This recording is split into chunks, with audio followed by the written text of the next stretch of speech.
दूसरा महत्वपूर्ण सूत्र, वो भी बहुत अद्भुत और मौलिक। शब्द कभी कभी छिपा लेते और दिखाई नहीं पड़ता, और शब्द परिचित होते हैं, इसलिए शब्दों के भीतर उतरना मुश्किल हो जाता है। ये शब्द सब आपने सुने होंगे, इनमें कोई अपरिचित नहीं, लेकिन इनका संयोजन बिल्कुल अपरिचित है। क्रिया का नाश होने से चिंता का नाश होता है,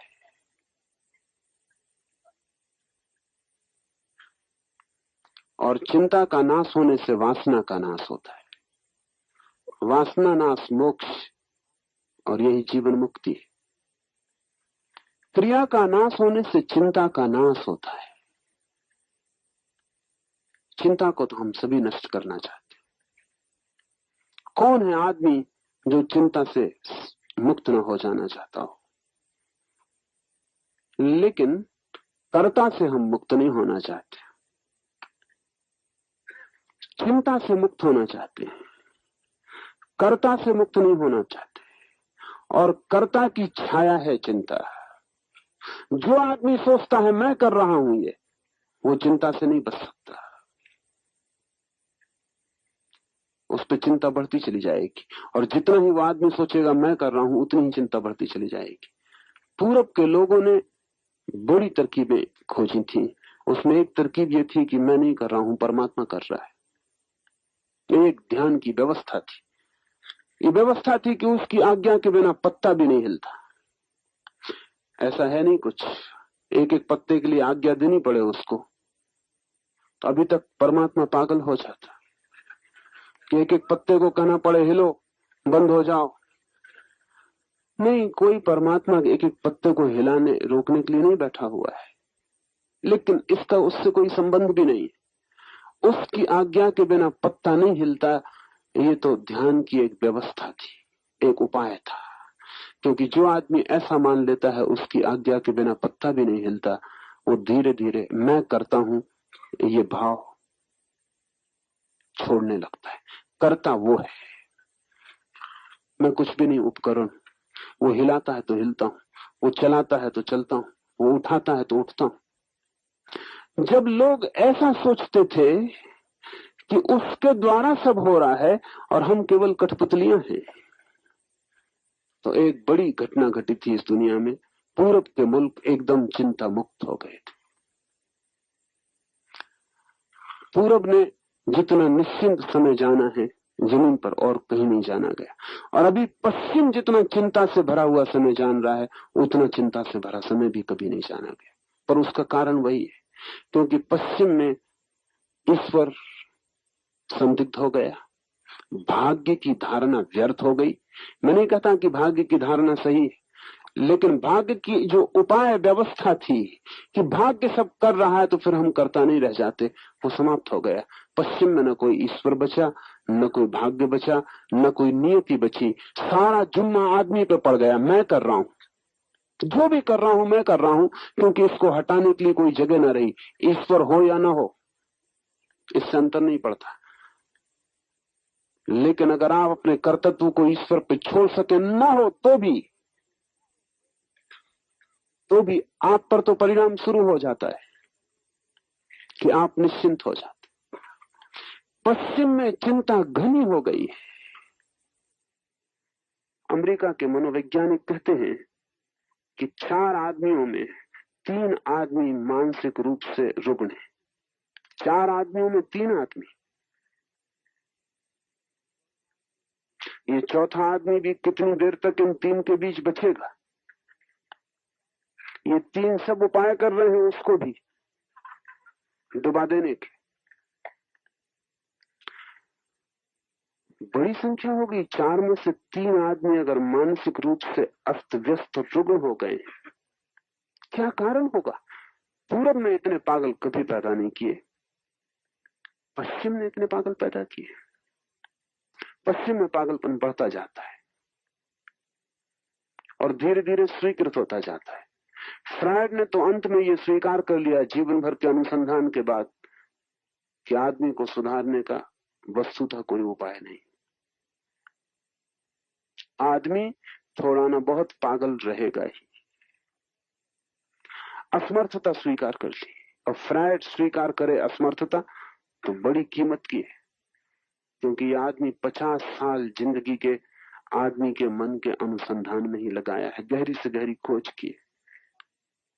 उसका कहना है कोई उपाय नहीं है कि आदमी बिल्कुल स्वस्थ किया जा सके, पर फ्रायड को पता नहीं कि स्वस्थ आदमी जमीन पर रहे, स्वस्थ समाज भी रहे, पर उन समाजों की धारणाएं दूसरी थी। उसमें बड़ी से बड़ी गहरी धारणा थी ये कि कर्ता मैं नहीं हूं, इसका उन्होंने उपाय कर लिया था। कर्ता परमात्मा है, भाग्य है, विधि है, नियति है, कोई और है, मैं हूं केवल एक उपकरण मात्र, एक पत्ते की तरह हिलाता है हिलता हूं, नहीं हिलाता नहीं हिलता, जिताता है जीत जाता हूं, हराता है हार जाता हूं, मेरा कुछ भी नहीं है। इसके दोहरे परिणाम हुए। एक परिणाम तो यह हुआ कि जब मैं करता नहीं हूं तो चिंता के पैदा होने का कोई कारण नहीं उठता, हार भी स्वीकृत हो जाती है, जीत भी स्वीकृत हो जाती। तो जीत भी मेरी नहीं है तो जीत से भी अहंकार निर्मित नहीं होता, और हार भी मेरी नहीं है तो रात की नींद भी नष्ट नहीं होती, चिंता भी नहीं पकड़ती, मन में व्यथा भी नहीं आती। और भी बड़े मजे की बात है, कोई दूसरा आदमी जीत जाए तो ईर्ष्या भी नहीं पकड़ती, क्योंकि वो आदमी जीत गया, इससे कुछ बड़ा नहीं हो गया है, परमात्मा की मर्जी। उस आदमी का बड़प्पन नहीं है कुछ कि जीत गया और हम हार गए तो हम कुछ छोटे हैं, परमात्मा की मर्जी। एक बड़ी शांत मानसिक अवस्था पैदा हो सकती है अगर कर्ता का भाव छूट जाए। जरूरी नहीं है कि आप परमात्मा को माने तो ही छूटे। बुद्ध ने बिना परमात्मा को माने छोड़ दिया, थोड़ा कठिन है। महावीर ने बिना परमात्मा को माने छोड़ दिया, थोड़ा कठिन है। अगर बिना परमात्मा को माने छोड़ना हो तो फिर आपको साक्षी भाव को गहरा करना पड़े। सिर्फ देखने वाले रह जाएं, जो भी हो रहा है देखने वाले रह जाएं। हार हो तो देखें कि मैं देख रहा हूं हार हो गई, और जीत हो तो देखें कि देख रहा हूं कि जीत हो गई। ना तो मैं हारता हूं और न मैं जीतता हूं, मैं केवल देखता हूं। सुबह आती है तो देख लेता हूं सुबह आ गई, सांझ होती है तो देख लेता हूं सांझ हो गई, रात का अंधेरा गिरता है तो मान लेता हूं कि अंधेरा गिर गया, सूरज निकलता है प्रकाश हो जाता है तो जान लेता हूं कि प्रकाश हो गया। मैं अपनी ही जगह देखने वाला बना रहता हूं, चाहे रात हो और चाहे दिन, चाहे सुख हो चाहे दुख, चाहे हार चाहे जीत। तब फिर साक्षी में कोई ठहर जाए तो कर्ता विलीन हो जाता है, क्रिया आपकी नहीं रह जाती, क्रिया के केंद्र आप नहीं रह जाते, आप दृष्टि दर्शन ज्ञान के केंद्र हो जाते। क्रिया आसपास प्रकृति में होती रहती है। महावीर कहते हैं पेट को भूख लगती है, मैं देखता हूं, पैर में कांटा चुभता है, पीड़ा होती है पैर को, मैं देखता हूं, शरीर रुग्ण होता है, बीमारी आती है, मैं देखता हूं। मरते वक्त भी महावीर देखते रहेंगे कि शरीर मर रहा है, आप नहीं देख पाएंगे कि शरीर मर रहा है, आपको लगेगा मैं मर रहा हूं। जीवन भर का अभ्यास, जब सब क्रियाएं आपने की तो मौत भी आपको ही करनी पड़ेगी। जब सभी कुछ आपने किया तो फिर मृत्यु आप किस पर छोड़ेंगे? जिसने जीवन को छोड़ दिया वो मृत्यु को भी छोड़ देता है, और जो जीवन को देखता रहा कि मैं साक्षी हूं, वो मृत्यु को भी देख लेता है कि मैं साक्षी हूं। क्रिया का नाश हो जाए अर्थात कर्ता खो जाए तो चिंता का नाश हो जाता है। इससे भी गहरी बात दूसरी है, और चिंता का नाश होने से वासना का नाश होता है। ये सूत्र लगता है कि जैसे कुछ भूल हो गई। निरंतर शास्त्रों में कहा है वासना का नाश हो तो चिंता का नाश होता है, और यही आपने सुना भी होगा कि अगर वासना न रहे तो चिंता नहीं रह जाती। ये सूत्र बिल्कुल उल्टी बात कह रहा है। ये सूत्र कहता है चिंता का नाश हो जाए तो वासना का नाश होता है, क्रिया का नाश हो तो चिंता का नाश होता है, और चिंता का नाश हो तो वासना का नाश होता है। क्यों? कभी आपने ख्याल किया कि जब आप ज्यादा चिंतित होते हैं तो ज्यादा वासनाग्रस्त होते हैं? जब मन में ज्यादा परेशानी होती है तो काम वासना ज्यादा पकड़ती, क्योंकि मन की परेशानी भी काम वासना के साथ बाहर निकल जाती है, हल्का हो जाता है। जब चित्त क्रोध में होता है तब भी काम वासना ज्यादा पकड़ती है। चित्त प्रफुल्लित हो, आनंदित हो, काम वासना कम पकड़ेगी। अगर चित्त बिल्कुल आनंद में रहे, काम वासना पकड़ेगी ही नहीं। इसके कारण है, जब चित्त में कोई भी चीज तनाव की एक सीमा के बाहर पहुंच जाती है तो जो काम केंद्र है वो सेफ्टी वाल्व की तरह काम करता है। वो है ही सेफ्टी वाल्व। जब आपकी चिंता बहुत हो जाती है, उसको सहना मुश्किल हो जाता है और इतनी शक्ति आप में दौड़ने लगती है कि उतनी शक्ति आपको बेचैन करने लगती है, तो शरीर उस शक्ति को बाहर फेंकने का उपाय खोज लेता है। काम केंद्र सेफ्टी वाल्व है। तो जहां भी शक्ति का काम करना हो वहां सेफ्टी वाल्व लगाने पड़ते हैं। प्रकृति ने भी लगाया हुआ है।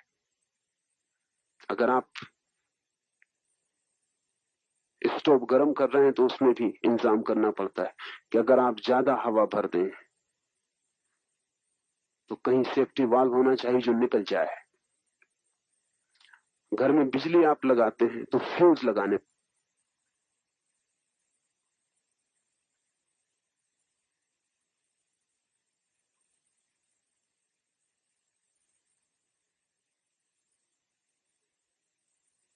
जैसे ही ज्यादा शक्ति खींचने की स्थिति बनेगी फ्यूज टूट जाएगा और शक्ति निष्कासित हो जाएगी, आप बच जाएंगे। शरीर में भी सेफ्टी वाल्व है, वो बायोलॉजिकल है। सेक्स सेंटर काम केंद्र सेफ्टी वाल्व है। जब भी आपके भीतर ज्यादा शक्ति भर जाती है और बेचैनी बढ़ जाती है और चिंता पकड़ लेती है और भीतर द्वंद चलने लगता है, तब जरूरत है या तो आप साक्षी हो जाएं तो ये सब उपद्रव शांत हो जाए, और या फिर ये सारा उपद्रव, दूसरा उपाय है कि आपकी शक्ति शरीर के बाहर चली जाए, आप कमजोर हो जाए, तो उस कमजोरी में ये उपद्रव शांत हो जाए। क्योंकि उपद्रव के लिए शक्ति चाहिए, इसलिए अक्सर ये होता है कमजोर आदमी भले आदमी होते हैं। उसका मतलब ये नहीं कि वो भले होते हैं, उसका कुल मतलब इतना होता है कि बुरा करने की जितनी शक्ति चाहिए वो उनके पास नहीं। कभी ख्याल किया आपने कि मोटे आदमी सदा प्रसन्न मालूम होते हैं और आमतौर से मिलनसार होते हैं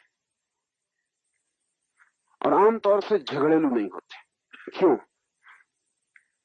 अगर आप पूछे फिजियोलॉजिस्ट से, शरीर शास्त्री से, तो वो कहता मोटा आदमी लड़ नहीं सकता, लड़े तो पिटेगा, तो मिलनसार हो जाता है।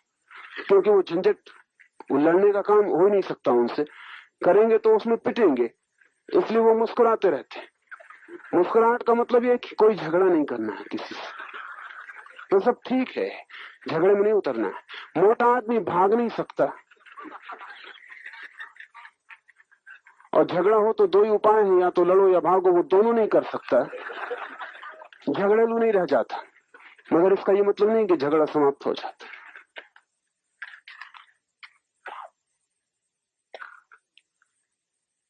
आदमी की सारी व्यवस्थाएं हैं भीतर, उनके प्रति होश से भरना उपयोगी है। तो जब भी आप चिंता से भरते हैं, दुख से, पीड़ा से, तो आपके चित्त में वासना का उदय होगा। या तो साक्षी बन जाइए। अगर साक्षी बन जाएंगे तो जो शक्ति आपकी चिंता में उलझ रही है वो शक्ति चिंता से मुक्त हो जाएगी और उसी शक्ति के सहारे आप ऊपर की यात्रा पर निकल जाएंगे। अगर आप साक्षी नहीं हो सकते तो जो शक्ति आपको बेचैन किए दे रही, तूफान झंझावात कर दिया है, वो फिर शक्ति भाव से, वासना के केंद्र से बाहर निष्कासित हो जाएगी। आप कमजोर हो जाएंगे, आपको लगेगा हल्के हो गए, लगेगा रिलीफ, विश्राम मिला। फ्रायड ने तो सेक्स को, काम वासना को नैसर्गिक ट्रैंकुलाइजर कहा है कि वो विश्राम देने वाली दवा है। पुरुष दिन भर का थका मांदा जमाने के उपद्रव चिंताओं से घिरा हुआ लौटता है। अगर उसे काम वासना से शक्ति को बहाने का मौका मिल जाए तो रात शांति से सो जाता है। और इसी वजह से स्त्रियां काम में इतना रस नहीं लेती, क्योंकि उनको बहुत जल्दी समझ में आना शुरू हो जाता है कि पुरुष के लिए वे केवल सेफ्टी वाल्व का काम कर रही। उनको तत्काल ये पता चल जाता है कि प्रेम वगैरह कुछ भी इसमें है नहीं, मामला इंस्ट्रूमेंटल है। उनको समझ में आ जाता है कि इस पुरुष के लिए धीरे धीरे धीरे धीरे वो केवल एक उपकरण बन गई हैं, जिनके माध्यम से वो अपनी शक्ति को फेंक देता है और सो जाता है। और अक्सर ये होता है कि पुरुष संभोग के बाद करवट लेके सो जाता है और स्त्री रोती रहती। उसके कारण है क्योंकि स्त्री का इससे ज्यादा और गहन अपमान नहीं हो सकता कि उसका उपयोग वस्तु की तरह कर लिया जाए। मेरे पास न मालूम कितनी स्त्रियां आके कहती हैं कि उन्हें काम वासना में जरा भी रस नहीं है। उसका कारण ही नहीं कि उन्हें रस नहीं है, उसका कुल कारण यह है कि पुरुष ने उनका उपयोग केवल एक वस्तु की तरह किया है। इससे रस विरस हो गया है। अन्यथा ऐसा नहीं कि रस नहीं, असलियत उल्टी है। स्त्रियां ज्यादा कामातुर हैं पुरुषों से, उनके पास ज्यादा ऊर्जा है काम की, लेकिन दिखाई नहीं पड़ती वो कामातुर, बल्कि बिल्कुल ही रसहीन मालूम पड़ती है।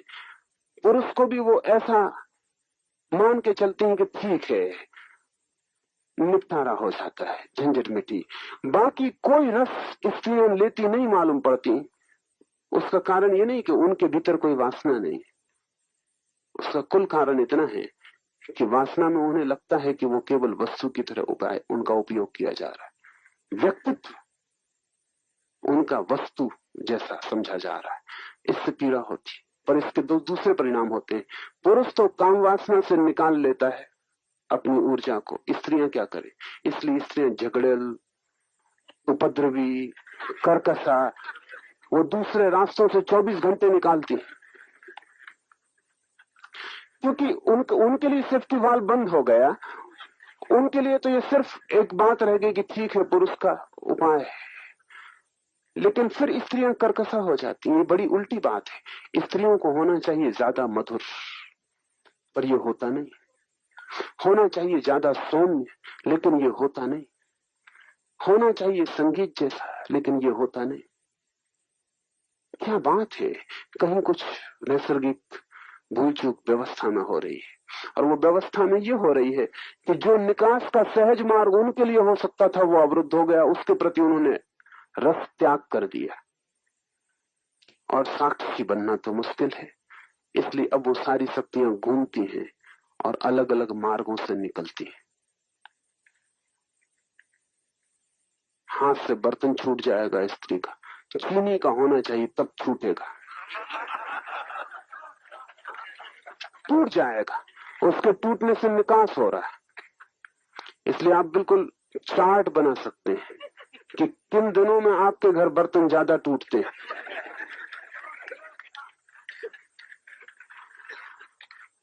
और आप अनिवार्य रूप से ये पाएंगे कि जब भी स्त्री की ऊर्जा निष्कासित नहीं हो पाती तब वे टूटेंगे। तब 25 उपाय से स्त्री अपने क्रोध से, अपने तनाव से अपनी शक्ति को बाहर फेंकना चाहेगी। जब चिंता होती है चित्त पर भारी, तो चित्त वासना की तरफ दौड़ता है। इसलिए सूत्र कहता है चिंता के नाश होने से वासना का नाश होता है। ये सूत्र बहुत अनूठा है और ये बहुत प्राचीन है, और मनस्विक तो अब इसका पता लगा पा रहे हैं। अगर आप निश्चिंत हो जाएं तो वासना क्षीण हो जाएगी। अगर आप बिल्कुल निश्चिंत हो जाएं तो वासना की तरफ चित्त दौड़ेगा ही नहीं, क्योंकि वासना केवल एक अनिवार्यता है। जब आपके भीतर सीमा के बाहर तूफान उठ जाता है, उस तूफान को निष्कासित करने का। अगर उतना तूफान उठता ही नहीं है तो वासना क्षीण हो जाती। लेकिन ऊर्जा क्षीण नहीं हो जाती, वासना क्षीण हो जाती, ऊर्जा तो इकट्ठी होती चली जाती। और हर चीज एक सीमा के बाद रूपांतरित होती है। जैसे हम गर्म करें पानी को तो 100 डिग्री पर भाप बन जाता है। 100 डिग्री गर्मी जब इकट्ठी होती है तो पानी भाप बन जाता है।